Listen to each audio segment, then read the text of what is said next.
Welcome to sakshiyeducation.com. ABPSC group 1 2022 ఫలితాలు వచ్చాయి. ఆ ఫలితాలు కేవలం 11 నెలల్లోనే ప్రిలిమ్స్, మెయిన్స్, ఇంటర్వ్యూస్ కండక్ట్ చేసి మొత్తం పోస్టింగ్స్ కూడా ఇచ్చారు. ఇప్పుడు మనతో డాక్టర్ మానస గారు ఉన్నారు. డిఎస్పి పోస్టింగ్ వచ్చారు. వెల్కమ్ టు సాక్షి ఎడ్యుకేషన్ అండి. And congratulations first of all. Me family background చెప్తారా? నేను మా పేరెంట్స్కి ఒక్కదాన్ని. మా ఫాదర్ అగ్రికల్చర్ డిపార్ట్మెంట్లో యూనివర్సిటీలో డీన్గా పనిచేస్తున్నారు. మా మదర్ వచ్చి వాలంటరీ రిటైర్మెంట్ తీసేసుకున్నారు. బట్ బిఫోర్ దట్ అగ్రికల్చర్ ఆఫీసర్గా పనిచేసేవాళ్ళు. మేము తిరుపతి నుండి వస్తున్నాం. ఫాదర్ ఏమో నెల్లూరు, సూలూరుపేట వాళ్ళది ఒరిజినల్గా, అంటే ఉమ్మడి నెల్లూరులో. ఇప్పుడు అది తిరుపతి కిందకి వస్తుంది. ఓకే, మీ ఎడ్యుకేషన్ బ్యాక్గ్రౌండ్? నా ఎడ్యుకేషన్ బ్యాక్గ్రౌండ్, నేను డెంటల్ సర్జన్గా చేశానండి. బీడిఎస్ అంటారు. నెల్లూరులో చదువుకున్నాను. నారాయణ డెంటల్ కాలేజ్లో చదువుకున్నాను. ఓకే, తర్వాత ఏమన్నా జాబ్ చేశారా? అవునండి, నేను ఒక ఎన్జిఓలో పనిచేశాను. ఫస్ట్ షేడ్ ఎన్జిఓ అని నెల్లూరులోనే పనిచేశాను. అది అయిన తర్వాత కోవిడ్ టైంలో నేను ఇంట్లో ఉండే టెలిమెడిసిన్ చేసేదాన్ని. తర్వాత అది 2020 వరకు. 2020లో నేను ఆర్మీకి ఇంటర్వ్యూ ఇచ్చాను. సో ఈసీహెచ్ఎస్ బ్రాంచ్లో డెంటల్ ఆఫీసర్గా నాకు సికింద్రాబాదే పోస్టింగ్ పడింది. సో 21 నుండి నేను ఆ జాబ్లోనే ఉన్నాను. 22 ఎండ్ వరకు అదే జాబ్లో ఉన్నాను. ఆర్మీలో మనకి కాంట్రాక్చువల్ జరుగుతుంది. ప్రతి ఇయర్ ఎండ్కే వాళ్ళు రీవ్యాంప్ చేస్తారు, అంటే కాంట్రాక్ట్ న్యూ చేస్తారు. సో ఆ టైంలో డిసెంబర్లో మనకి పోస్టింగ్ ప్రిలిమ్స్ 18th అన్నారు. కాబట్టి నేను ఇంకా జాబ్ కంటిన్యూ అవ్వద్దు అని డిసైడ్ అయిపోయి అక్కడతో అది స్టాప్ పెట్టేసి ఇంకా ప్రాపర్గా ప్రిపరేషన్ స్టార్ట్ చేశాను. ఓకే, ఇది మీ ఫస్ట్ అటెంప్ట్ గ్రూప్ 1? గ్రూప్ 1కి ఫస్ట్ అటెంప్ట్ వస్తుంది. ఫస్ట్ అటెంప్ట్లోనే రాశారు. సో ఇటువైపు ఎప్పుడు రావాలనిపించింది మీకు? నాకు అండి ఇనీషియల్గా అసలు సివిల్ సర్వీస్ మీద లేదు, పబ్లిక్ సర్వీస్ అనుకునేదాన్ని చిన్నప్పటి నుండి. సో పబ్లిక్ సర్వీస్ అంటే ఆ ఏజ్లో మనకి డాక్టర్ తప్ప ఇంకేమీ తెలీదు. సో ఆ వైపే వెళ్ళాను. బైపీసీ తీసుకున్నాను. డాక్టర్ అంటే ఎంబీబీఎస్ రాలేదు నాకు సీట్. సో బీడిఎస్ అన్న ఎంబీబీఎస్ అన్న పేషెంట్స్ని ట్రీట్ చేస్తాం అనుకొని బీడిఎస్ తీసేసుకున్నాను. తీసుకొని అప్పుడు కాలేజ్లో కూడా పేషెంట్స్ అంతా ఎక్కువ చూసేదాన్ని. తర్వాత ఇంటర్న్షిప్కి వచ్చేటప్పటికి మమ్మల్ని ఎక్కువ క్యాంప్స్కి వేసేవాళ్ళు. సో ఆ క్యాంప్స్లో చుట్టుపక్కల విలేజెస్కి చాలా వెళ్ళేవాళ్ళం, బస్సులో వేసి తీసుకెళ్ళేవాళ్ళు. అండ్ దెన్ అక్కడ చిన్న చిన్న పిల్లలు చాలా ప్రాబ్లమ్స్తో వచ్చేవాళ్ళు. Basically 4-5 year old. అంటే టు బి ఆనెస్ట్ వాళ్ళు అంత బాధపడకూడదు. దెన్ వాళ్ళకి ట్రీట్మెంట్ ఇచ్చేసి క్లీన్ చేసేసి మొత్తం ప్రాపర్ చేసేసి వెళ్ళిపోయేవాళ్ళం. మళ్ళీ నెక్స్ట్ మంత్ వెళ్ళేటప్పటికి అదే ప్రాబ్లం రిపీట్ అయ్యి ఉండేది. దెన్ ఐ స్టార్టెడ్ ఎందుకు ఇలా వస్తుంది, వీళ్ళకి రీజన్ ఏంటి అని మొత్తం వాళ్ళ బ్యాక్గ్రౌండ్, వాళ్ళ పేరెంటల్ హిస్టరీ అంతా చూసుకుంటూ వెళ్తే వాళ్ళ సోషో ఎకనామిక్ బ్యాక్గ్రౌండ్ అనేది వాళ్ళకి చాలా ఇన్ఫ్లుయెన్స్ చేస్తుంది. సో మనం గవర్నమెంట్ వైపు నుండి ఎన్ని స్కీమ్స్ పెట్టినా, ఎన్ని వెళ్ళినా ఎక్కడో ఒక లూప్ హోల్ ద్వారా వాళ్ళకి గ్రాస్ రూట్ వరకు అది రీచ్ అవ్వట్లేదు. సో ఆ మూమెంట్లో నేను కొంచెం ఇన్ఫ్లుయెన్స్ అయ్యాను అనమాట. ఒక డాక్టర్గా నేను ఎన్నిసార్లు ట్రీట్ చేసినా వాళ్ళకి ఆ సోర్స్, ఆ కాజ్ ఉన్నంత వరకు వాళ్ళ ప్రాబ్లం వాళ్ళకి రిపీట్ అవుతూనే ఉంది. సో అది ఆ ప్రాబ్లమ్ని మనం అక్కడ ఎండ్ చేసేస్తే వీళ్ళకి ఇన్నిసార్లు డాక్టర్ దగ్గరికి రావాల్సిన అవసరం రాదు అన్న ఒక థాట్ ప్రాసెస్లో ఆ మూమెంట్లో నేను డిసైడ్ అయ్యాను అనమాట. Okay, how can I do it అని నా రీసెర్చ్ నేను స్టార్ట్ చేస్తే దెన్ సంబడి, అంటే మామూలుగా సీనియర్స్ అలాగా మా కాలేజ్లో కూడా ఒకసారి ఇలానే యూపీఎస్సీ వెళ్ళారనమాట. ఒకసారి ఆయనతో మాట్లాడి ఓకే నువ్వు ఇలా కూడా చేయొచ్చు అని వాళ్ళ దగ్గర గైడెన్స్ తీసుకొని అప్పుడు అలా ఎన్జిఓలో పనిచేస్తున్నప్పుడే నేను ప్రిపేర్ అవ్వడం స్టార్ట్ చేశాను. అలా వచ్చాను ఇటు.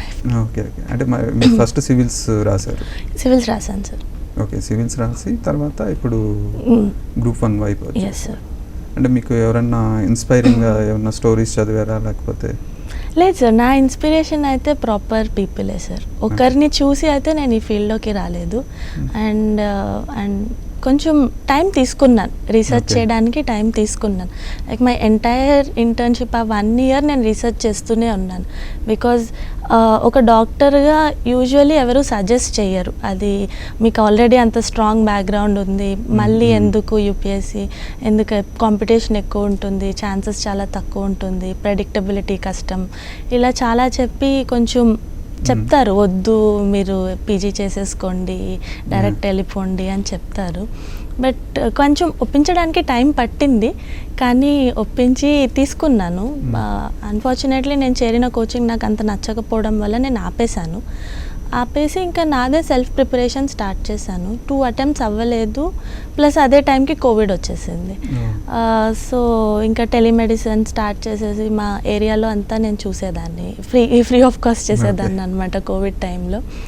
సో అదే టైంలో ఆర్మీలో కూడా నోటిఫికేషన్ పడడం, నేను అప్లై చేయడం, అండ్ డెంటల్లో కొంచెం మెరిటోరియస్ స్టూడెంట్ అనమాట. మెరిట్ ద్వారా సెలెక్ట్ అయిపోయాను ఆర్మీకి. అలా ఇంకా ఓకే, అదే ఇప్పుడు డాక్టర్ అన్నారు, మీకు ఇది డిఫరెంట్ ఫ్యూచర్ ఉంటుంది. అవును సార్.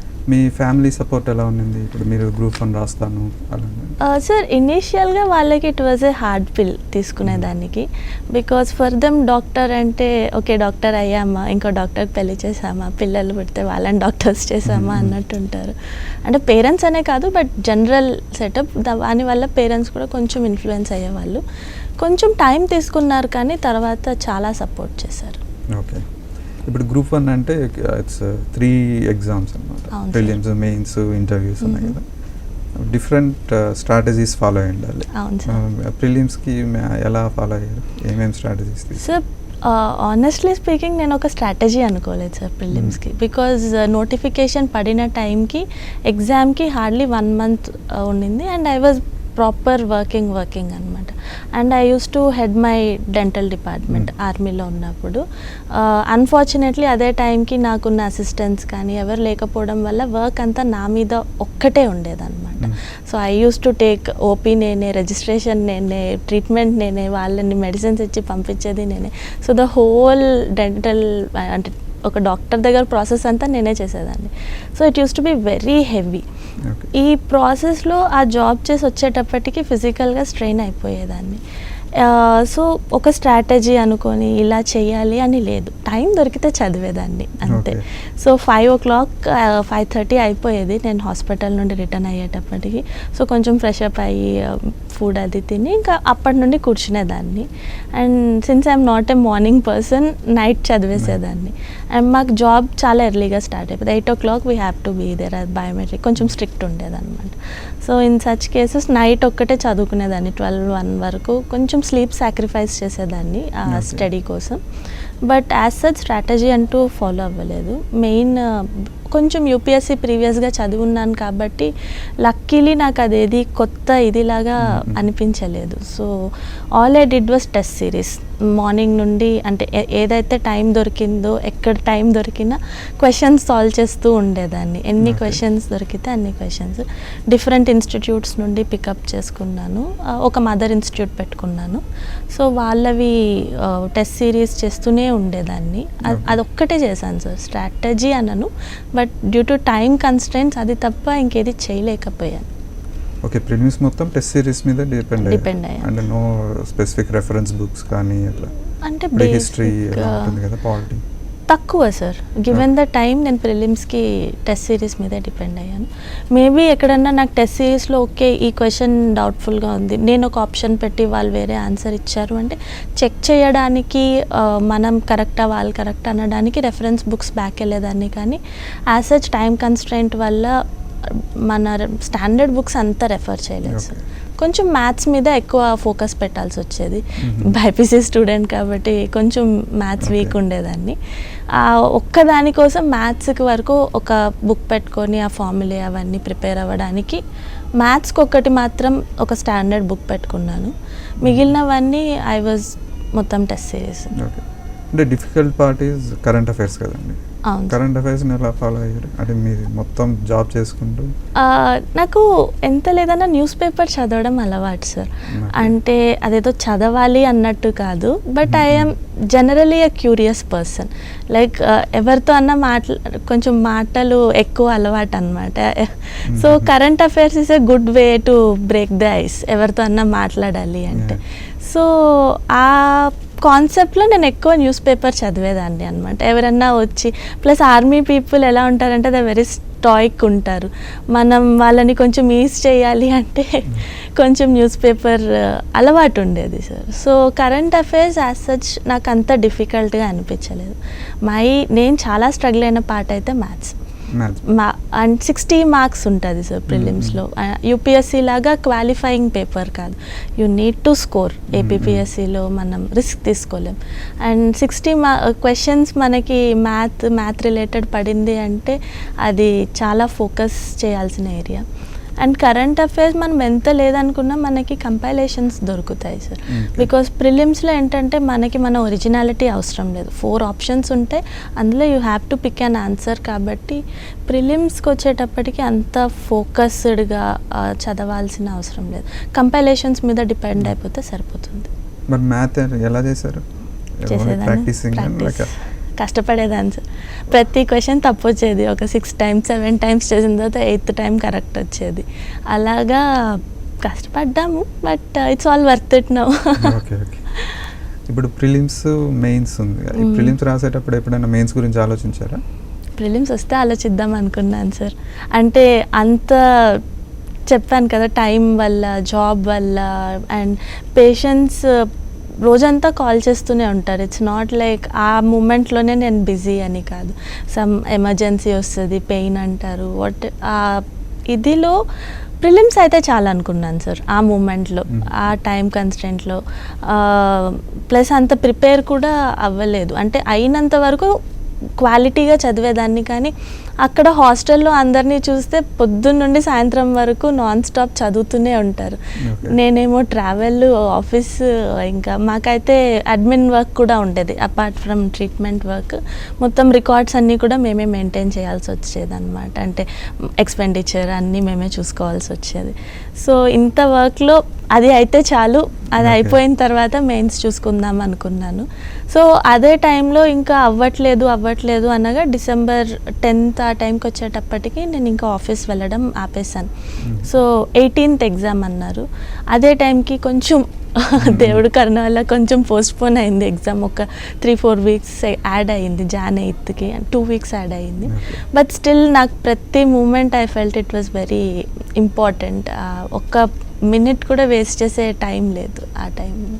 ఓకే, ప్రిలిమ్స్ క్వాలిఫై అయిన వెంటనే how did you rush up for mains? Sir 1 week complete break తీసేసుకున్నాను సార్. అప్పటి వరకు ఫుల్ పరిగెత్తే లైఫ్ ఉండేది. లైక్ ఓకే, ఏప్రిల్లో అన్నారు 2 months ఎంత లేదన్నా ఉంది, అంటే మనకి January 29th ఆ టైంకి ఏమో రిజల్ట్ వచ్చింది.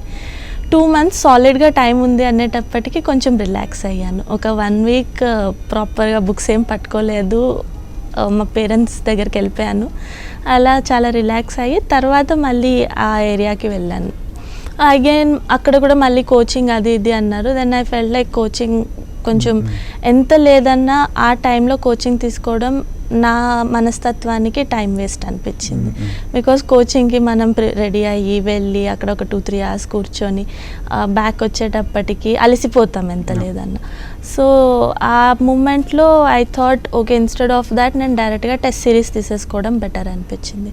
యాజ్ ఐ సెడ్, ఒక మదర్ ఇన్స్టిట్యూట్ పెట్టుకున్నాను, వాళ్ళ దగ్గర టెస్ట్ సిరీస్ తీసుకున్నాను. అండ్ వాళ్ళతో ప్లస్ పాయింట్ ఏంటి అంటే దేర్ వర్ డిఫరెంట్ బ్యాచెస్. మన టైంకి, మన ఫీజిబిలిటీకి మనం వెళ్ళి ఎగ్జామ్ రాయొచ్చు అనమాట. సో నేను ఆఫ్లైనే ప్రిఫర్ చేశాను సార్. ఆన్లైన్ చాలామంది చెప్పినా నేను తీసుకోలేదు, బికాజ్ ఆ సీరియస్నెస్ రాదు. ఆ ఎగ్జామ్ పేపర్, పెన్, టేబుల్, ఒక ఇన్విజిలేటర్ ఉంటేనే మన బ్రెయిన్ అలవాటు పడుతుంది ఫైనల్ ఎగ్జామ్లో రాయడానికి. మనం ఇంట్లో కూర్చొని ఆ ఎగ్జామ్ రాస్తే, మాక్ టెస్ట్ రాస్తున్నప్పుడు ఇంట్లో కూర్చొని రాయడానికి, అక్కడ రాయడానికి చాలా డిఫరెన్స్ ఉంటుంది. సో ఇంట్లో మనకి ఆ కైండ్ ఆఫ్ ఒక కంఫర్ట్ జోన్ ఉంటుంది, ఒక సేఫ్ జోన్లోకి వెళ్ళిపోతాం. అది మనం ఒక కోచింగ్ ఇన్స్టిట్యూట్లో అక్కడ వెళ్ళి మాక్స్ రాయడం వల్ల డిఫరెన్స్ ఉంటుంది. సో ఎవ్రీ డే మాక్ రాసాము సార్. ఎవ్రీ డే మార్నింగ్ 10 o'clockకి వెళ్ళి మాక్ రాసేవాళ్ళమి. రాసి ఆ డిస్కషన్, అంటే పాపం వాళ్ళ టైం లేకపోయినా ఇంకా అక్కడే తిరుగుతూ వాళ్ళ చుట్టూనే వేలాడుతూ ఉండేదాన్ని. ఎక్కడ కరెక్ట్ రాశాను, ఎక్కడ తప్పు రాశాను, అలాగా ఫీడ్బ్యాక్ కొంచెం తీసుకునేదాన్ని సార్. నెగిటివ్ ఫీడ్బ్యాక్ మీద కొంచెం ఫోకస్ ఎక్కువ చేసేదాన్ని, ఎలా కరెక్ట్ చేసుకోవాలి అని చెప్పి. పాజిటివ్ ఫీడ్బ్యాక్ని స్ట్రెంగ్తన్ చేసుకునేదాన్ని. అలాగా every day answer writing practice చేసేదాన్ని. బట్ సపరేట్గా అంటూ ఆన్సర్ రైటింగ్ ప్రాక్టీస్ చేయలేదు సార్. టెస్ట్ సిరీస్ వరకే రాసేదాన్ని. అదర్వైజ్ నేను చదవడం మీద, నోట్ మేకింగ్ మీదే ఫోకస్ చేసుకుంటూ వెళ్ళిపోయాను. రెఫరెన్స్ బుక్స్ ఏమైనా ఫాలో అయ్యారా? అవును సార్, ఈ టైంలో కంప్లీట్ ఇంకా ప్రాపర్ గవర్నమెంట్ సోర్సెసే ఫాలో అయ్యాను సార్. మన రెఫరెన్స్ స్టాండర్డ్ బుక్స్ అంటూ మనకు కొన్ని దొరుకుతాయి మార్కెట్లో. Apart from that government sources are very important. ఎందుకంటే మెయిన్స్ మనం రాసేటప్పుడు we need a lot of అంటే మ్యాటర్ రావాలి సార్, కనెక్టివిటీ రావాలి, మనమే క్వశ్చన్ చేయగలిగేటట్టు ఉండాలి, అంటే వాళ్ళని ఆలోచించేటట్టు చేయాలి, దానికి సొల్యూషన్ మనమే ఇవ్వాలి. సో ఆ ఇంట్రెస్ట్ లేపడం, ఆ ఇంట్రెస్ట్కి ఆన్సర్ ఇవ్వడం, కంక్లూజన్లో నెగిటివ్ టోన్ రావాలా, పాజిటివ్ టోన్ రావాలా, అలా కీవర్డ్ డిఫరెన్సెస్, చిన్న చిన్న ఒక ఏకి దాకి కూడా డిఫరెన్స్ వస్తుంది మెయిన్స్లో. సో అలాంటివన్నీ మనం గవర్నమెంట్ సోర్సెస్ చదివితేనే ఇలా వస్తుంది. ఈ టైంలో మనం కంపైలేషన్స్ మీద డిపెండ్ అయితే మాత్రం దెబ్బ పడిపోతుంది. సో మనం ఎకనామిక్ సర్వే, బడ్జెట్, మన ఏపీ గవర్నమెంట్ చక్కగా రిలీజ్ చేస్తుంది socio economic survey, AP budget speeches, తర్వాత మనకి అసెంబ్లీలో జరిగేది అవి కాన్వర్జేషన్స్, ఇవన్నీ మనం విని మన ఒపీనియన్ మనం ఫామ్ చేసుకుంటూ ఒక న్యూట్రల్ టోన్లో, అంటే మన పర్సనల్ బయాసెస్ అన్ని పక్కన పెట్టేసి ఒక న్యూట్రల్ టోన్లో నోట్స్ ప్రిపేర్ చేసుకుంటూ వెళ్ళిపోతే మనకి అది చాలా వాల్యూ అడిషన్ అవుతుంది. ఓకే, మరి హిస్టరీ అలాంటివి ఏం బుక్స్ ఫాలో అయ్యారు? హిస్టరీకి, మోడర్న్ ఇండియా హిస్టరీకి అయితే స్పెక్ట్రమ్ అని ఒక బుక్ ఉంటుంది సార్. ఐ థింక్ అది చాలా కన్సైజ్ ఉంటుంది, అది సరిపోతుంది, దానికన్నా ఎక్స్ట్రా అవసరం లేదు. ఏపీ హిస్టరీ కొంచెం స్ట్రగుల్ అయ్యాను సార్, టు బి ఆనెస్ట్. మనకి ఒక సోర్స్ అంటూ లేదు ఏపీ హిస్టరీకి. ఎంతకీ మనకి ఇండియా హిస్టరీ అంటే చాలా దొరుకుతుంది, కానీ ఏపీ హిస్టరీ చాలా తక్కువ దొరుకుతుంది. So what I did was, luckily నేను చదివిన ఇన్స్టిట్యూట్లో దే డిడ్ గుడ్ రీసెర్చ్. అంటే నాకు అక్కడ ఈజీ అయిపోయింది పని, I didn't have to focus. వాళ్ళు మంచి మెటీరియల్ ఇచ్చారు. అపార్ట్ ఫ్రమ్ దట్ నేనే వెతుక్కున్నాను కొంచెం, ఆన్లైన్ వెళ్ళి సోర్సెస్ వెతుక్కొని. అంటే ఇప్పుడు ఫర్ ఎగ్జాంపుల్ శాతవాహనాస్ అంటే శాతవాహనాస్ ఇన్ ఆంధ్రప్రదేశ్ అని గూగుల్ సెర్చ్ చేస్తే మనకి ఎంతో కొంత ఇన్ఫర్మేషన్ అనేది దొరుకుతుంది. But AP history as such is a difficult part మెయిన్స్లో compared to any other subject, because AP polity, AP economy, there are many sources. AP history మాత్రం కొంచెం టఫ్ దొరకడం. పాలిటీకి మనది లక్ష్మీకాంతే సార్. అది బేసిక్ బుక్, అంటే ప్రతి లైన్ మనకి బ్రెయిన్లో ఉండాలి పాలిటీ బుక్ మాత్రం. ఏపీ పాలిటీకి అయితే నేను గవర్నమెంట్ వెబ్సైట్స్ ఎక్కువ ఫాలో అయ్యాను సార్. మన షెడ్యూల్స్ అవి డౌన్లోడ్ చేసుకోవడం, ఆ పీడిఎఫ్స్ చదవడం అలాగా. సో పెద్ద అంటే సోర్సెస్ అంటే మల్టిపుల్ సోర్సెస్ ఏమీ పెట్టుకోలేదు, just few sources, multiple revisions అలా పెట్టుకున్నాం. ఇవన్నీ ఓకే, రిసోర్సెస్ దొరుకుతున్నాయి. How did you plan for general essay? Sir general ఎస్సేకి this is a question I was asked many times, అంటే ఈవెన్ ఇన్స్టిట్యూట్లో అలాగా. ఫస్ట్ థింగ్ ఏంటంటే జనరల్ ఎస్సే అంటే చాలా భయపడిపోతారు సార్. When you speak about general essay or ethics paper, fear factor వల్ల యాక్చువల్లీ పేపర్ ఈజీ అయినా అమ్మో ఇది కష్టం, అమ్మో ఇది కష్టం అని చెప్పి ఎవరు దానికి ప్రిపేర్ అవ్వడానికి కూడా ఇష్టపడరు. అండ్ జనరల్ ఎస్సేకి వాళ్ళు ఎలా మోస్ట్లీ కరెంట్ అఫైర్స్ టాపిక్ నుండే ఇస్తారు sir, like running topic. For example నేను రాసిన పేపర్లో డిజిటల్ కరెన్సీ ఆ టైంలో like full on wild fire లాగా స్ప్రెడ్ అవుతున్న టాపిక్. సో ఈజీగా గెస్ చేయొచ్చు ఇది ఇస్తారు అని చెప్పి. లేదు అంటే G20 వైల్డ్ టాపిక్ ఉండింది, ఇలాంటి టాపిక్స్ మనం గెస్ చేసేయచ్చు. అండ్ ఫిలాసఫీ పార్ట్ ఒకటి ఉంటుంది సార్ ఎస్సెస్లో. In my opinion philosophy topics చాలా డిఫికల్ట్ ఉంటుంది సార్. ఎస్సేలో మనం పేపర్స్ నింపాలి, ఫిలాసఫీ అంటే మనకి గ్రే ఏరియా ఎక్కువ ఉంటుంది. సో మేబీ మన ఆలోచనలు, ఇన్విజిలేటర్ ఆలోచనలు అంత కలవకపోవచ్చు పేపర్ కరెక్ట్ చేసే వాళ్ళకి. సో అలాంటి టాపిక్స్ నేను టచ్ చేయలేదు. నేను అసలు ఫస్ట్ నుండి కోచింగ్ సెంటర్స్లో మాక్స్ రాస్తున్నప్పటి నుండి ఫిలాసఫీ ఎప్పుడూ నేను టచ్ చేయలేదు. ఫిలాసఫీ కన్నాను మీరేం నేర్చుకున్నారు, అంటే మీ లైఫ్ చేంజ్ చేసిన ఒక ఇన్సిడెంట్ ఏంటి, ఇలాంటి క్వశ్చన్స్ మీద మనం బాగా రాయొచ్చు. సో ఈ రెండుట్లో చాయిస్ వస్తే మన ఎక్స్పీరియన్స్ లేదా one incident that changed your life, ఇలాంటిది ప్రిఫర్ చేయమంటాను సార్ ఆప్షన్స్ ఇస్తే.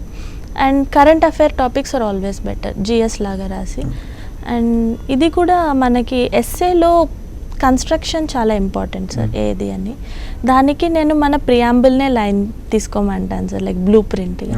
సో మనకి అది ఏదైతే ఉంటుందో justice, liberty, equality, fraternity, so అదే లైన్లో మనం రాసుకుంటూ వెళ్ళిపోవచ్చు. సో ఒక జస్టిస్ గురించి మాట్లాడుతున్నాము అంటే సోషియో పొలిటికల్, ఎకనామికల్, అలాగా మన ప్రియాంబుల్ ఎలాగైతే వర్డింగ్ ఇచ్చిందో అదే వర్డింగ్ మనం సైడ్ హెడ్డింగ్ మనం మైండ్లో అనుకుంటూ ఆన్సర్ ఫ్రేమ్ చేసుకుంటూ వెళ్ళిపోతే ఎస్సే చాలా ప్రాపర్గా వస్తుంది. Okay, I think descriptive paper ఇప్పుడు లిమిటెడ్ కదండి, ఓన్లీ ఒక బుక్లెట్ ఇస్తారు. ఏది? అవును సార్, ఒక బుక్లెట్ ఇస్తారు. సో మీరు మొత్తం ఫిల్ చేస్తారా లేక? ఆల్మోస్ట్ ఫిల్ అయిపోయేది సార్, ఒక 2 pages అలా మిగిలిపోయేది. బట్ జనరలీ అది నా doctor blood sir. It's something that I'm gifted with, అంటే ప్రివిలేజ్ అనొచ్చు. బికాజ్ ఒక డాక్టర్గా ఒక 5 years ఆన్సర్స్ రాసి తర్వాత ఒక 3-4 years ప్రిస్క్రిప్షన్స్ రాసి ఆ స్పీడ్ వచ్చేస్తుంది సార్. లైక్ స్పీడ్ అని కాదు, బ్రెయిన్ కూడా చాలా ఫాస్ట్గా పనిచేస్తుంది. Because you never know patient ఎలా రియాక్ట్ అవుతారు, పేషెంట్ ఏ ఎమర్జెన్సీకి వెళ్తారు. ఆ ఫాస్ట్ థింకింగ్ అనేది, అంటే ఓకే ఈ సిచ్యువేషన్ వస్తే ఒక 4-5 డయాగ్నోసిస్, అది ఆ ప్రివిలేజ్ నాకు ఉండింది sir. Because being a doctor ఒక ఎమర్జెన్సీని కంట్రోల్ చేయడం వచ్చు కాబట్టి సిమిలర్ వే ఆ క్వశ్చన్ని చదివినప్పుడు ఎన్ని డైరెక్షన్స్లో దీన్ని ఆలోచించవచ్చు అనేది అలవాటు అయిపోయింది. సో అలా ఆలోచిస్తూ ఆటోమేటిక్గా మనం మెడిసిన్స్ ఎలా రాస్తామో అలా ఆన్సర్స్ రాయడం అలవాటు అయిపోయింది. సో ఆ ఒక్క విషయంలో మాత్రం నా డిగ్రీ నాకు చాలా హెల్ప్ చేసింది. లెంత్ ఆఫ్ ద ఆన్సర్ ఎంత ఉండేదండి? సో నేను కొంచెం పెద్దగానే రాసేదాన్ని సార్. అంటే the beauty of APPSC is మనకి ఆన్సర్కి వర్డ్ లిమిట్ కానీ పేజ్ లిమిట్ కానీ లేదు. అన్లైక్ యూపీఎస్సీ అంటే ఒకటే క్వశ్చన్ ఆ లిమిటెడ్ స్పేస్లోనే మనం మొత్తం రాసేయాల్సి ఉంటుంది. వేరాజ్ ఏపీపీఎస్సీ ఏంటి అంటే మనకి చక్కగా బుక్లెట్ ఇచ్చేస్తారు, క్వశ్చన్ పేపర్ సపరేట్ ఉంటుంది. సో బ్యూటీ వచ్చి అది మనం ఎంతనా రాయొచ్చు. దాని కాన్ సైడ్ ఏంటి అంటే మనం ఫస్ట్ ఫ్యూ క్వశ్చన్స్కి ఎక్కువ టైం ఇచ్చేస్తాము, తర్వాత క్వశ్చన్స్కి టైం అయిపోతుంది. So word limit place a major role. అంటే ఈవెన్ దో ఎక్కువ రాసినా ఎక్కువ మార్క్స్ పడినా అది వేరే ఆన్సర్స్ కాస్ట్లో రాకూడదు. So maximum I would suggest 3 pages sir.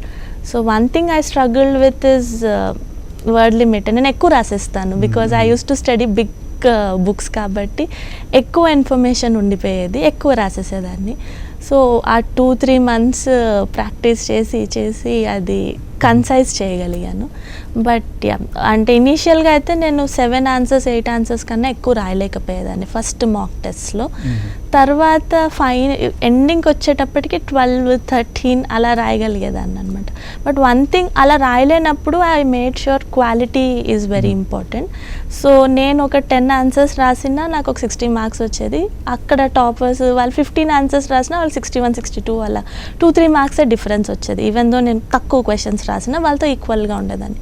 So అలాంటి టైం పీరియడ్లో నేను రాయలేకపోతున్నాను అని టెన్షన్ పడడం కన్నా క్వాలిటీ మీద ఫోకస్ చేశాను సార్. ఎలాగో రాయలేకపోతున్నాను, over a period of time నాకు స్పీడ్ వస్తుంది, అలా అని క్వాలిటీ వదిలేసి ఏది పడితే అది రాసేస్తే మనకి మార్క్స్ తగ్గిపోతాయి.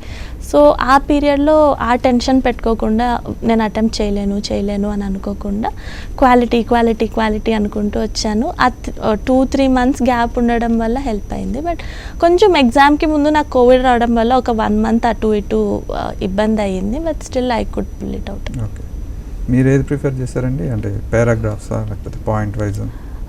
సార్ ఎస్సేస్ అయితే పారాగ్రాఫ్సే రాయాలి సార్ కంపల్సరీగా. If you talk about the first అంటే మామూలు మన జిఎస్ పేపర్స్ మాట్లాడామంటే it's always better to write in points. అది 1 2 3 అని పెట్టకుండా ఒక డాట్ యారో అలాంటిది పెట్టడం బెటర్. బికాజ్ 1 2 3 అని రాస్తే వాట్ హ్యాపెన్స్ ఇస్ ఇన్ని పాయింట్సే రాశారు అన్న ఇది రావచ్చు. ఈవెన్ దో మనం 5 మనకి చాలా ఎక్కువ అయినా సమ్ టైమ్స్ కరెక్ట్ చేసే వాళ్ళ మెంటాలిటీ మేబీ రిస్క్ తీసుకోకుండా ఉండడమే బెటర్. ఇంటర్వ్యూకి ఎలా ప్రిపేర్ అయ్యింది సార్? ఇంటర్వ్యూకి నేను కొంచెం ఎక్స్పీరియన్స్ ఉంది ఆర్మీ, అది ఇంటర్వ్యూ ఫేస్ చేయడం కొంచెం అంత భయపడలేదు, బట్ టెన్షన్ అయితే ఉండేది.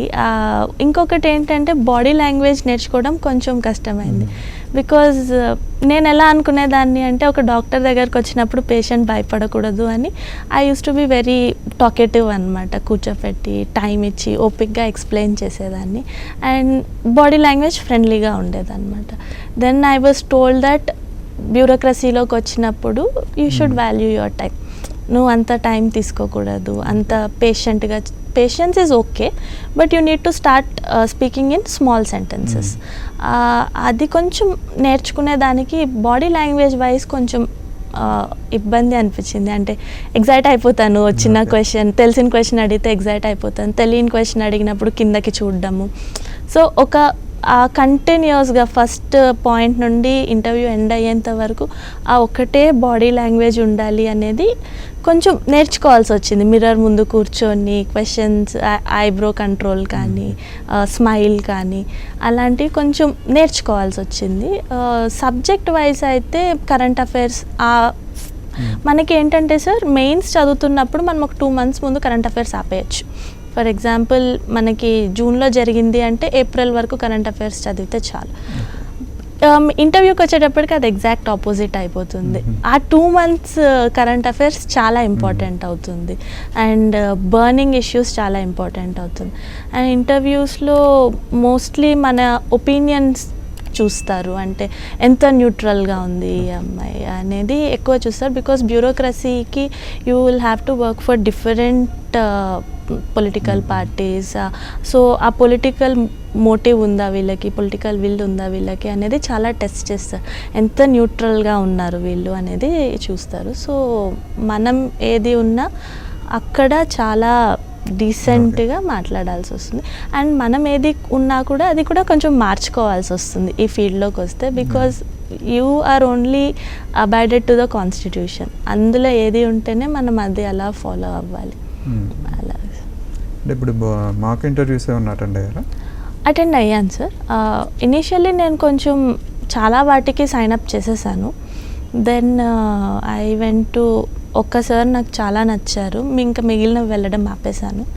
సార్ కొంచెం అంటే నెగిటివ్ చెప్పినప్పుడు ఫీల్ అవ్వకుండా అవి తీసుకొని కరెక్ట్ చేసుకొని దానివల్లే నాకు వచ్చింది అనిపిస్తుంది. అంటే డ్రాప్ అయిపోలేదు. నెగిటివ్ ఫీడ్బ్యాక్ అసలు చాలా లైట్ హార్టెడ్గా తీసుకొని ఆ నోట్స్ చేసుకొని దాని మీద మళ్ళీ ఇంట్లో వచ్చి మా పేరెంట్స్తో మాట్లాడి ఓకే ఎలా కూర్చుంటున్నాను చూడండి అంటే మామూలు డే టు డే క్వశ్చన్స్ కూడా ఇంటర్వ్యూలో ఉన్నట్టే ఆన్సర్ చేసేదాన్ని అనమాట. So practice is very important sir ఇంటర్వ్యూకి. అండ్ ఒకవేళ ఇంటర్వ్యూలో మనం భయపడాల్సింది కూడా ఏమీ ఉండదు. మనకు ఒక క్వశ్చన్ రాకపోతే ఆటోమేటిక్గా బోర్డ్ డైవర్ట్ చేసేస్తారు ఆ క్వశ్చన్ని. ప్లస్ మనకి తెలీదు అని చెప్పడానికి కూడా ఆప్షన్ ఉంది. ఆనెస్టీని చాలా వాల్యూ చేస్తారు సార్ అక్కడ. So be true to yourself interview వరకు. ఓకే, ఎలా సాగిందండి? ఎంత టైం పట్టింది? నాది ఒక 30-40 minutes జరుగుంటుంది సార్. సో ఇనిషియలీ బయట కూర్చోపెట్టారు. కొంచెం మాత్రం టెన్షన్ వేస్తుంది నెక్స్ట్ మనమే అన్నప్పుడు. బట్ బయట ఉన్న స్టాఫ్ చాలా కార్డియల్ చెప్తారనమాట, బాగా జరుగుతుంది భయపడకండి అది ఇది అని. ఒక్క 15 minutes 20 minutes వెయిట్ ఏదైతే ఉంటుందో బయట అదొక్కటి టెన్షన్ పడ్డాను. బట్ ద మూమెంట్ ఆ డోర్ తీసుకొని లోపలికి వెళ్ళంగానే ఇట్ వాజ్ వెరీ సాఫ్ట్గా జరిగిపోయింది అనమాట. జస్ట్ ఇప్పుడు మీరు నేను మాట్లాడుకుంటున్నట్టు ఒక కాన్వర్జేషన్ లాగా అయిపోయింది. నేను అంటే ఎక్కడ కష్టపడలేదు, వెరీ ఈజీ క్వశ్చన్స్ అడిగారని చెప్పాను, but they were testing my analysis ability అనమాట. సో ఎన్జిఓలో పనిచేశారు, ఆర్మీలో పనిచేశారు, డిఫరెన్స్ ఏం గమనించారు, చిన్నపిల్లల సైకాలజీ, ఒక ప్రివిలేజ్డ్ ఫ్యామిలీ నుండి వస్తే ఎలా ఉంటుంది, అండర్ ప్రివిలేజ్డ్ ఫ్యామిలీ నుండి వస్తే ఎలా ఉంటుంది, అలాగా మోస్ట్లీ మన డిఫరెన్షియేషన్ చూశారు. అండ్ సిన్స్ నేను ఆంధ్రాలో కొంచెం వర్క్ చేశాను, తర్వాత తెలంగాణలో కొంచెం వర్క్ చేశాను కాబట్టి ఏం డిఫరెన్సెస్ గమనించారు, కల్చరలీ ఏం డిఫరెన్సెస్ గమనించారు, ఇలాంటి మన అబ్జర్వేషన్ కెపాసిటీ మీదే ఎక్కువ క్వశ్చన్స్ అడిగారు. తర్వాత ఒక మేల్ డామినేటెడ్ ఆర్గనైజేషన్లో పనిచేసి వచ్చారు. సో యాజ్ ఎ ఉమెన్ మీరు ఎలా దాన్ని ట్యాకిల్ చేశారు, మీరు ఎప్పుడన్నా ఇంటిమిడేటెడ్గా ఫీల్ అయ్యారా అంటే అలా ఏమీ అవ్వలేదు. అండ్ చాలా ఆనెస్ట్గా స్మూత్గా వెళ్ళిపోయింది సార్ ఇంటర్వ్యూ, కష్టపడలేదు ఎక్కడ. అండ్ ఈవెన్ మనం ఎక్కడైనా కొంచెం ఇబ్బంది పడినా వాళ్ళు చాలా ఈజ్ చేసేస్తారు. సో ఐ ఫీల్ లైక్ మూడిట్లోనూ interview is the easiest part. Toughest part నా పర్స్పెక్టివ్లో అయితే ప్రిలిమ్స్ సార్, కష్టపడ్డాను. Mains was also for me ఈజీగానే వెళ్ళిపోయింది. ప్రిలిమ్స్ మాత్రం బాగా వర్క్ చేశాను. ఈ కరెంట్ అఫైర్స్ రిలేటెడ్ ఏమన్నా అడిగారండి? కరెంట్ అఫైర్స్ రిలేటెడ్ అడిగారు సార్. అంటే ఆ మూమెంట్లో బ్రిజ్భూషణ్ది రెస్లింగ్ యూనియన్ ఆఫ్ ఇండియాది నడుస్తుంది కాబట్టి దాని మీద మీరు ఆ ఏరియా డిఎస్పీ అయి ఉంటే ఎలా రియాక్ట్ అయ్యి ఉంటారు, లైక్ ప్రొటెస్టర్స్కి ఏం చెప్తారు, ఇదేంటి ఎఫ్ఐఆర్స్ ఎలా ఫైల్ చేస్తారు, ఇలాంటి క్వశ్చన్స్ అడిగారు. రష్యా ఉక్రెయిన్ వార్ మీద అడిగారు. రష్యా ఉక్రెయిన్ వార్ మీద ఇండియన్ ఇంపాక్ట్, అంటే ఒక ఇండియన్ అంబాసిడర్గా మిమ్మల్ని రష్యాకి పంపించిన, ఉక్రెయిన్కి పంపించిన, వాట్ వుడ్ యూ డూ, ఆ వార్ మన మీద పడకుండా ఉండడానికి what will you do, effects పడకుండా ఉండడానికి, ఇలాంటి క్వశ్చన్స్ కరెంట్ అఫైర్స్ రిలేటెడ్ అడిగారు. బట్ మోస్ట్లీ డెంటిస్ట్రీ మీద ఎక్కువ ఫోకస్ చేశారు, అంటే షిఫ్ట్ గురించి ఫోకస్ చేశారు అన్నాను సార్. బట్ డెంటల్ ఎందుకు ఇండియాలో పైకి రావట్లేదు, డెంటల్ మీద అవేర్నెస్ ఎందుకు తక్కువ ఉంది, ఎందుకు డెంటిస్ట్రీ చాలా కాస్ట్లీ, డెంటల్ మీద గవర్నమెంట్ ఎందుకు పాలసీస్ చేయట్లేదు, మీరైతే ఎలాంటి పాలసీస్ చేస్తారు, సో ఇలాంటి మన నుండి ఎక్కువ ఐడియాస్ రప్పించడానికి ట్రై చేస్తారు. So that is why mains చదివేటప్పుడు కూడా మన ఒరిజినాలిటీ, క్రియేటివిటీ చాలా ఇంపార్టెంట్. మీ హాబీస్ పైన అడిగారా? హాబీస్ మీద నన్ను అడగలేదు sir. I was actually shocked because నాకు చాలా హాబీస్ ఇస్తారు కదా ముందు. ఇస్తాను సార్. నాకైతే చాలా హాబీస్ ఉండేటివి. So what they asked me 2 hobbies రాయండి, ఏదైతే మీరు బెస్ట్ చేస్తారో, ఎక్కువ చేస్తారో ఆ 2 రాయమని చెప్పారనమాట. So I only wrote 2. ఆ 2 మీద క్వశ్చన్స్ వస్తాయి అనుకున్నాను కానీ అసలు నన్ను అడగలేదు. ఇంకా కరెంట్ అఫైర్స్ మీద చాలా డిస్కషన్ అయిపోయింది, డెంటల్ మీద చాలా డిస్కషన్ అయిపోయింది. ఇప్పటికే ½ అన్ అవర్ అయిపోయింది అనుకుంటాను. సో హాబీస్ వరకు అయితే క్వశ్చన్ వెళ్ళలేదు సార్. ఇప్పుడు మీరు to be DSP. Yes sir. So మీ ఎయిమ్ ఏంటి? సార్ యాజ్ ఎ సెడ్, నేను డాక్టర్గా ఉన్నప్పుడు మై ఎయిమ్ వాజ్, డాక్టర్ అంటే ఒక పేషెంట్ భయపడకూడదు, వచ్చి చెప్పగలగాలి, ట్రీట్మెంట్ తీసుకొని వెళ్ళగలగాలి, ఆ ఈజ్ అనేది ఉండాలి అనేది ట్రై చేశాను. సిమిలర్లీ సార్, పోలీస్ అంటే మన సొసైటీలో చాలా భయపడతారు. అంటే రోడ్ మీద ఎక్కడో పోలీస్ ఉంటేనే లోపల గల్లీ తీసుకొని వెళ్ళిపోతారు. సో ఆ భయం ఉండకూడదు సార్. అంటే first thing society should remember that మనం సివిల్ సర్వెంట్స్, సర్వెంట్ అంటేనే అక్కడ సేవ చేయడానికి ఉన్నాం. సో ఆ పవర్ కన్నాను యూ షుడ్, అంటే మనం ఇన్ఫిల్ట్రేట్ అవ్వగలగాలి సొసైటీలో. మేము మీకోసం ఉన్నాం, మీకు ఏదైనా ఇబ్బంది ఉంటే మా దగ్గరికి రండి, సాల్వ్ చేస్తాం, భయపడకండి అనేది మనం ఆ అవేర్నెస్ క్రియేట్ చేయాలి అనేది నాకు చాలా ఆశ సార్. లైక్ ఫస్ట్ నుండి కూడా నేను యూనిఫామ్ పోస్ట్ అనుకున్న దానికి కూడా రీజన్ అదే. ఒకటి, యాజ్ ఎ ఉమెన్ కొంచెం నా ఇది కూడా చూసుకున్నాను, అంటే నా సేఫ్టీ కూడా నేను చూసుకున్నాను. అంటే సింగిల్ చైల్డ్ కాబట్టి మా పేరెంట్స్ అదంతా, సో అలా యూనిఫామ్ పోస్ట్ చూస్ చేసుకున్నాను. బట్ దానికన్నా కూడా ఈ రీజన్ చాలా ఎక్కువ, కొంచెం ఎక్కువ సర్వీస్ చేయాలి, ఇంకా లోపలికి వెళ్ళాలి, భయం పోగొట్టాలి, అట్ ద సేమ్ టైం భయపెట్టాల్సిన వాళ్ళని భయపెట్టాలి. ఆ ప్రాసెస్లో నేను యూనిఫామ్ పోస్ట్ మీద చాలా ఇష్టం పెంచుకున్నాను. అండ్ ఫస్ట్ నుండి నేను డిఎస్పీ నాది టాప్ ప్రిఫరెన్స్, అలానే వచ్చింది. ఇప్పుడు లాస్ట్లీ మా ఇంకా ఆస్పిరెంట్స్ ఉంటారు కదా, వాళ్ళకి ఏమైనా టిప్స్ ఇస్తారు? టిప్స్ అంటే సార్ నేనైతే ఒకటి ఫస్ట్ అండ్ ఫార్మోస్ట్ చదవడానికి ఇది RRR ఫార్ములా అని పెట్టుకునేదాన్ని sir. Okay. So first R is read, చదవండి. 2 రివైజ్, ఆ చదివింది next day morning compulsory revise చేయాలి, లేదంటే మర్చిపోతాం. తర్వాత మనకి ఆ రివైజ్ చేసినప్పుడు value addition which is revamp. మీరు చదివింది మీ ఓన్గా ఎలా రాస్తారు, రీవ్యాంప్ చేయాలి. సో ఈ RRR ఫార్ములా ఎనీ గవర్నమెంట్ ఎగ్జామ్కి చాలా హెల్ప్ అవుతుంది, ఎస్పెషలీ డిస్క్రిప్టివ్ పార్ట్ ఉన్న ఎగ్జామ్కి, మెయిన్స్కి. నెంబర్ 2, సోషల్ ప్రెషర్స్కి అస్సలు తగ్గకండి. Especially if you're a women అనే కాదు, మెన్ కూడా ఫ్యామిలీ రెస్పాన్సిబిలిటీస్ ఉంటాయి. ఓకే మమ్మల్ని చూసుకోండి, అది సిమిలర్లీ విమెన్ అయితే పెళ్లి చేసుకోండి. ఆ సోషల్ ప్రెషర్స్కి పడకండి. లైక్ అబ్బాయిలు అంటే టేక్ యువర్ టైం, అది చదవండి. అంటే నా సజెషన్ అయితే వర్క్ చేస్తూనే చదవమని చెప్తాను సార్. అంటే అది చిన్నదైనా సరే ఆ ఫైనాన్షియల్గా ఇండిపెండెన్స్ తెచ్చుకున్న తర్వాతే ఇందులో దిగమంటాను. ఎందుకంటే ఇది చాలా unpredictable exam. So it's always better not to depend on anybody ఫైనాన్షియల్గా. సిమిలర్లీ విమెన్ కూడా కొంచెం పేరెంట్స్కి అర్థమయ్యేటట్టు చెప్తే వాళ్ళు చాలా సపోర్ట్ చేస్తారు. సో దానికి మించి ఆ ప్రెషర్స్కి తగ్గిపోయి ఒక రాంగ్ స్టెప్ తీసుకున్నామంటే లైఫ్ లాంగ్ బాధపడతాం. మనకి ఏజ్ లిమిట్ ఉంది కాబట్టి ఇట్స్ బెటర్ కొంచెం ఫైట్ చేసి దీనికోసం చదవడం ఈజ్ ఆల్వేస్ బెటర్ దాన్ తర్వాత రిగ్రెట్ అవ్వడం కన్నా. అంటే ర్యాష్ డెసిషన్స్ తీసుకోకుండా స్లోగా చదువుకోవడం is always better. Number 3, sources దగ్గర చాలా జాగ్రత్తగా ఉండాలి సార్. ఒకటి ఎప్పుడు చెప్తాను, సోర్సెస్ని అఫీషియల్ అండ్ అన్అఫీషియల్ సోర్సెస్గా డివైడ్ చేసుకోవాలి.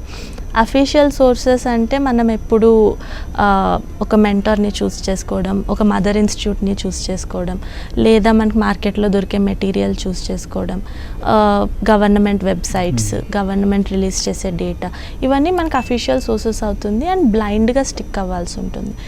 ఈ ప్రాసెస్లో మనం నెగిటివ్ ఫీడ్బ్యాక్కి కొంచెం ఓపెన్గా ఉండాలి. మన ఈగోస్ అవి పక్కన పెట్టేయాల్సి ఉంటుంది. అంటే చాలామందికి నేను అక్కడ అబ్జర్వ్ చేశాను, మేము ఆల్రెడీ డాక్టర్గా ఉన్నాం, ఆల్రెడీ ఐఐటి నుండి వచ్చాం, ఐఐఎం నుండి వచ్చాం. So they are not usually open to advises అనమాట. మాకు తెలుసు అన్నట్టు ఉంటారు. బట్ ఇన్ మై ఒపీనియన్ ఈ entire preparation is completely different. ఒక ఐటీ ఎగ్జామ్ రాయడం, నీట్ ఎగ్జామ్ రాయడం, నీట్ పీజీ రాయడం is completely different from groups రాయడం, యూపీఎస్సీ రాయడం. అసలు complete north south polar opposites అంటారు కదా. సో ఆ కేసెస్లో జస్ట్ మీరు ఎంత చదువుకొని వచ్చినా, ఎక్కడి నుండి వచ్చినా, అది ప్రివిలేజ్ ఫ్యామిలీ అవ్వచ్చు లేదా అస్సలు లేని ఫ్యామిలీ అవ్వచ్చు, ఏదైనా you should be open. Negative ఫీడ్బ్యాక్కి యూ షుడ్ బీ ఓపెన్. దానివల్ల అప్సెట్ అయిపోయి కోచింగ్ ఇన్స్టిట్యూట్స్ మార్చేస్తూ లేదా మెంటర్స్ని మార్చేస్తుంటే అది అనవసరంగా మనకి నెగిటివ్ అవుతుంది. At the same time positive feedback వచ్చినప్పుడు అది తలకెక్కించేసుకోకూడదు. అలా జస్ట్ కామ్గా ఉండాలి. ఆ కామ్నెస్ లేకపోతే మాత్రం కొంచెం ఇబ్బంది అవుతుంది. అండ్ అన్అఫీషియల్ సోర్సెస్ అంటే చాలామంది ఎస్పెషలీ మనం ఆ ఏరియాలో ఉండి చదువుతున్నాము అంటే there are way too many people advises ఇస్తూ ఇలా చేయకండి, మేము ఇలా చేసాము మాకు రాలేదు, లేదా మేము ఇలా చేసాం కాబట్టి మాకు వచ్చింది. సో అలా కాకుండా మనల్ని మనం స్టడీ చేసుకోవాలి సార్. స్వాట్ అనాలిసిస్ ఉంటుంది చూసారా, ఆ స్ట్రెంగ్స్, వీక్నెస్, ఆపర్చునిటీస్, థ్రెట్స్, ఈ స్వాట్ అనాలిసిస్ అనేది చాలా ఇంపార్టెంట్. సో నా స్ట్రెంగ్త్ సబ్జెక్ట్స్, నాకు polity, economy, weakness maths, opportunity essay ethics, threats essay ethics. So అలాగా మనం మన స్వాట్ అనాలిసిస్ చేసుకొని దాన్ని బట్టి మనం సోర్సెస్ పెట్టుకొని దాన్ని బట్టి ఎంత టైం ఏ సబ్జెక్ట్కి పెట్టుకోవాలి అనేది మన మీద మనకి చాలా క్లియర్ థాట్ ఉండాలి. బికాజ్ బ్యూరోక్రసీ అనేది అదే చెక్ చేస్తుంది, ఎంత స్ట్రాంగ్గా ఉన్నారు వీళ్ళ డెసిషన్కి వీళ్ళు ఎంత స్టిక్ అవ్వగలరు. బికాజ్ ఒక టెస్ట్ సిరీస్కి స్టిక్ అవ్వలేని వాళ్ళు రేపు ఒక బ్యూరోక్రాట్గా ఒక డెసిషన్ తీసుకోవాలి, అది కూడా మల్టిపుల్ ప్రెషర్స్లో తీసుకోవాలి అన్నప్పుడు స్టిక్ అవ్వలేరు. So it's very important to have confidence in yourself. అది మేబీ ఆ మూమెంట్లో అది తప్పు చేసి ఉండొచ్చు, కానీ దానికి మనం స్టిక్ అయ్యి మనకు తెలుస్తూ అదే పేస్లో చదువుకుంటూ వెళ్తున్నామంటే ఇది కరెక్ట్ కాదు అనేది మనకు తెలిసిపోతుంది. హార్డ్లీ 2-3 డేస్లో మనకు తెలిసిపోతుంది. So believe in your self. ఆ కాన్ఫిడెన్స్ బిల్డప్ అయితేనే చేయగలుగుతాం. Okay, thank you very much Thank Manasa you, గారు, sir. And all the best. Thank you sir.